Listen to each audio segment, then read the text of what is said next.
Hello, my magical, beautiful beings. My name is Alfred Mystic. I want to talk with you about this massive shift we're all going through collectively that is a rebirth of our love.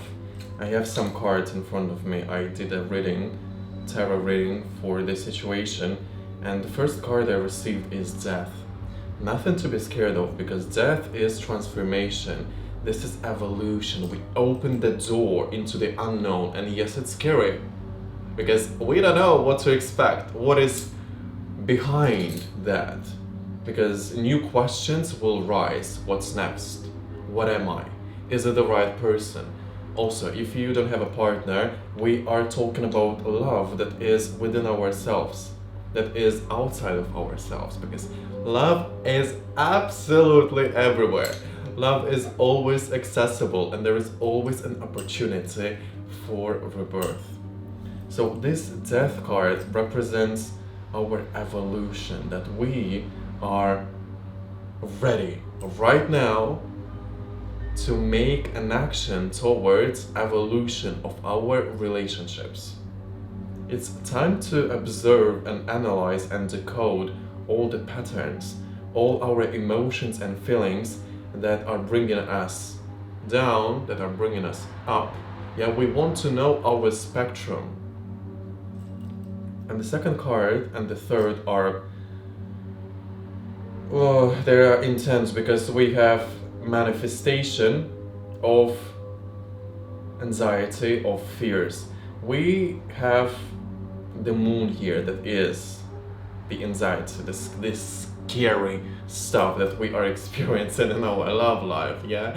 When we have triggers. Recently I was triggered a few weeks ago because of jealousy, yeah? I'm going through this new reality of life, as I call it, because I've never been in love. I mean, I've been when I was little, but I've never been in a relationship. So this new relationship I'm in for 4 months already is so transformative to me.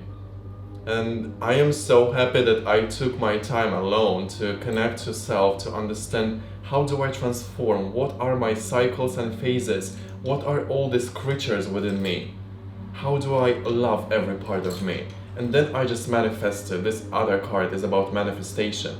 We manifest exactly, we attract as a magnet exactly what is the vibe, yeah? Energy doesn't lie. We react, we respond to the ones we feel connected to. That's so easy, yeah? We can call it physics, we can call it divine spiritual connection, we can call it twin flames, we can call it just my soul family. Energy is real, energy is raw, frequencies doesn't lie. So if you manifest partners that are full of anxiety and triggers, ask yourself, is there something you are running from? The moon is telling you to connect to that darkness, to that feminine energy, to that softness. Is it necessary to run? Or what if we just sit down and start analyzing, start observing, and even looking at our connection with the partner or with ourselves through the third perspective? I personally love journaling, and when I experienced that darkness last week, it was triggered by jealousy as well. And as I said, it's my first time in a relationship, and jealousy for me also is a new feeling. And I was like, okay, what's that? And I just love myself in these situations because even if it's painful, even if I am crying and going through this deep low state, I still find curiosity. For me, it's a challenge. For me, it's an adventure to understand what is it, how can I use it, because I can feel how powerful this state is. And I take my time to distance myself from the situation, from the environment, from the whole human civilization, from my partner. Of course, I will tell them that I need some time. Give me some space so I can process everything that is happening within my vessel. within my head, yeah, my mind is creating all these painful situations that I have to say them goodbye. I have to stop and destroy this love. The love I'm having right now, I'm gonna punch you, yeah? I don't love you anymore, I just hate you. And then I'm like, from my other perspective, from my heart, it doesn't feel right. It feels so bad. It feels like my ego is just devouring my love. So when I'm back to my heart, I know that the love is real, yeah? Energy doesn't lie. I love that person and that person loves me back. It's mutual exchange. It's divine. It's happening. It's present reality. But with my head, you go back to the past because of the triggers, yeah, because of the anxiety and worries that I am scared of losing that person. I don't want to be alone, yeah, I don't want to face this reality being hurt. So it makes sense and it's natural. I'm not saying that we have to destroy this feelings. Now go with it, feel it. And I even intentionally, because I was curious. I was not sitting and crying for oh, I'm so well, I'm like a victim. There was a part of it, yeah, because I have an abandonment wound. I had it. I healed it. It's a journey of guiding each other in that relationship. And I intentionally decided to go even deeper, yeah, to make visualizations that can, what will happen. That's what I said to myself. What will happen if I will allow myself to kill this love? Fully destroy what we have, the sacred connection. Ooh. And my mind, my visualization as a mystic always is intense because I, most of the time, receive visions, and these visions are guiding me, they are leading me. This is just the foundation of my life. I create visions, I follow them, I receive guidance from them. So vision world is essential for my growth. And I allowed myself to envision something so bad, the end of the world with that person. And I was at the end, yeah, when I was already done with all of it, I was okay, that's final stage, yeah, I just hurt them and destroyed everything. And then you're sitting with everything you just saw, with everything you just created. And I'm do I want this to happen? Because it's up to me. I am the creator of this reality. I see that our co-creation is real. It's real. So I don't want this to be the reality. My heart, my soul, my spirit knows that. In this time, it's important to return to the center. This center, the love center within ourselves. And then, all these questions, all these ideas, all these visions in my mind were just not making sense. You just realize that it's your triggers and it's okay. This is your pain, this is your past, and I am right here, right now. As a mystic, as an alchemist, I am ready to do some actions towards alchemization, towards transformation of that pain, of that past into gold, into something that I carry. And this is something I share right now. So everything you are going through, alchemize it, transform it, turn it from that, shitty perspective into change, into growth. How can I help myself next time not to feel this low? How can I redirect this experience? Especially if you have creative powers, let's say, or something like as your hobby, you can always direct that emotional state into creation. It doesn't have to be destruction all the time. We can create out of anything. That's a beautiful androgynous perspective. It's okay to do both, because we are literally divine androgynous. Just observe these energies and choose for yourself the right way to communicate what you're going through. Always communicate with your partner. As I said, I chose distancing because this is my new boundary, because I realized that I am slow, yeah, my thinking is slow. I can't give you an answer right now because I'm feeling it and I feel conflicted in my head. My heart is still not here because this is what I'm focused on right now. I'm very focused as a Scorpio. If there is something coming up, I will be fully into this. I want to see the depth.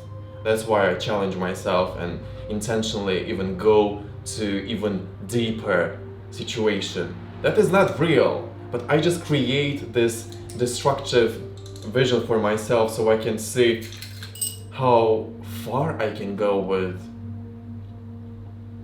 my creation, how far I can,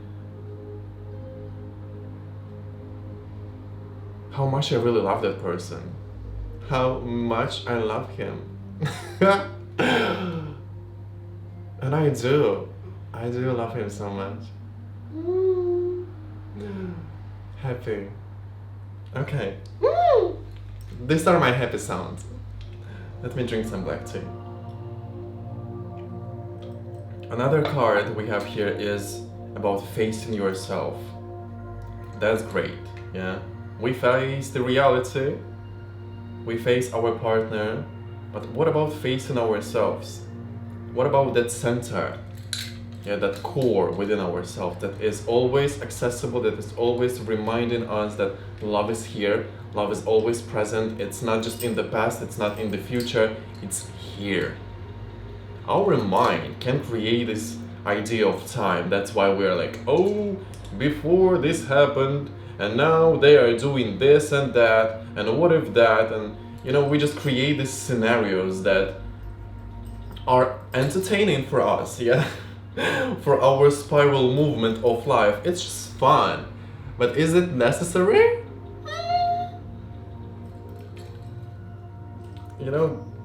Get alive. Literally, I'm like, get alive. Transform it. So, are you going through this rebirth? Are you experiencing this flow of darkness, of light, of mystery? Recently, I received many requests and messages from people talking about their love life and all these existential questions like, who am I? What's next? Because this is death, yeah? This is life. And rebirth is happening right here, right now. And it's a scary situation because you have to build yourself again. You have to start this foundation with a new intention.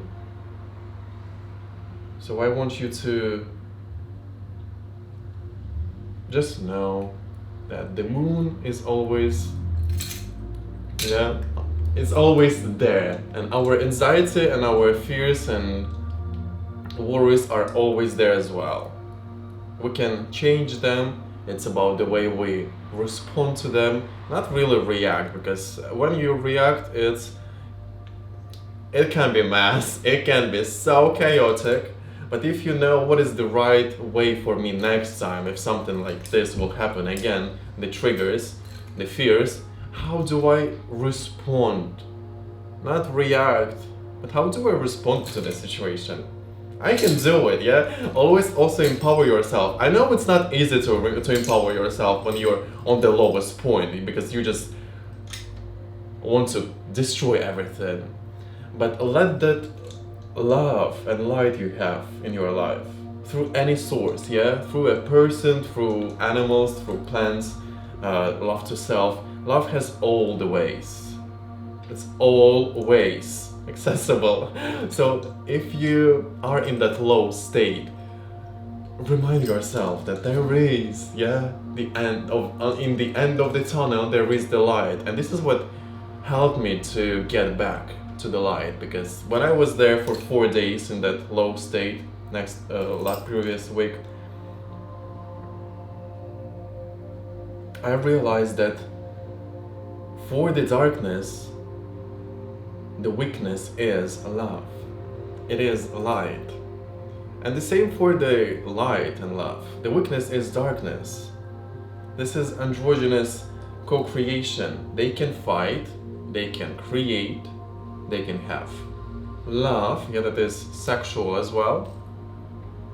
But it's always shifting from here to here. And as a divine creature that you are able to position these energies, these states, yeah, literally just see them in your arms, like, okay, let my left side of my body, that feminine, that darkness, be the representation of that low state, and let my right side, that is my leading hand, yeah, if it's your leading hand, the right, let it be the sun, let it be the light and love. And you just have it here, and you're like, okay, how do I manipulate these energies in a good way? How do I alchemize them? How do I bring them together and create something unique? If you don't want to create something unique out of them, just be aware that it's okay to experience both of them. It's not real to be always love and light or always the dark child. Impossible. People who talk about love and light only, I just literally, my darkness wants to destroy them. I'm like, if no one will, then I will remind you that there is darkness, bitch. The ego part is like, ooh, you're trying to erase me? Impossible, babe. Impossible. So let's remind ourselves that we are the one who is holding these energies within ourselves, and we are responsible. There's a fucking great, huge responsibility to understand your phases, your cycles, your creatures. You can even give them a name. It's not just darkness and light. Call them whatever. Call them feminine and masculine. Also, let's not call them feminine and masculine because it's a gender thing, and I don't really like to give these energies a gender, but you can play with it. Again, be playful. As a child or as a shaman, just have fun. Beautiful. How are you? How is your love life? Are you going through this transition and rebirth? Let me know. Because for me, it's full spectrum. I don't like things, but also I'm curious about these things. Then I transform what I don't like into what I actually love and what is actually the representation of my manifestation. Because we manifest the things that are not just the things, but even people, yeah, partners. We manifest the ones who are on the same wavelength. We don't want to spend our lifetime with the ones who are not the vibe. We're like, no, literally, we don't feel safe, we don't feel happy, we don't feel fun. Everything that is that bliss, that is imagination, that is, yeah, sexual sacred co-creation. This is the vibe for me personally. I'm not vibing with the low, immature stuff, so I just know it. And when you say it out loud, or when you communicate what you want, what you are with others, the universe responds. They're like, oh, they know what they want. They know what they are. Even, you know, if it's a existential question, who am I? What's next? Make it up. Just make any role, yeah? Be playful again. If you don't know who you are, just call yourself whatever. Like a few months ago, I was like, okay, we're going through this rebirth again. Who am I next? I'm gonna be an artist. I'm gonna paint and draw and just create. Something bad happened? No! Bitch, I just created so much and I'm happy about it. So always be, yeah, that's enough. Just be, because you are enough. You are complete. Love doesn't lie. Just be aware of your darkness and love your darkness. Don't fight with it. Accept it. Because if you're gonna not feed it, it will devour you. Yeah, like a wolf. If you're not gonna feed the wolf, expect death. Okay, on this note of evolution, yeah, of growth, I'll just end this video here. Okay, my beautiful magical beings, thank you for being here with us. Let me know in the comments how was your love life, and I will see you in my next video. Remember, love is always accessible and there is always an opportunity for rebirth. I love you so much.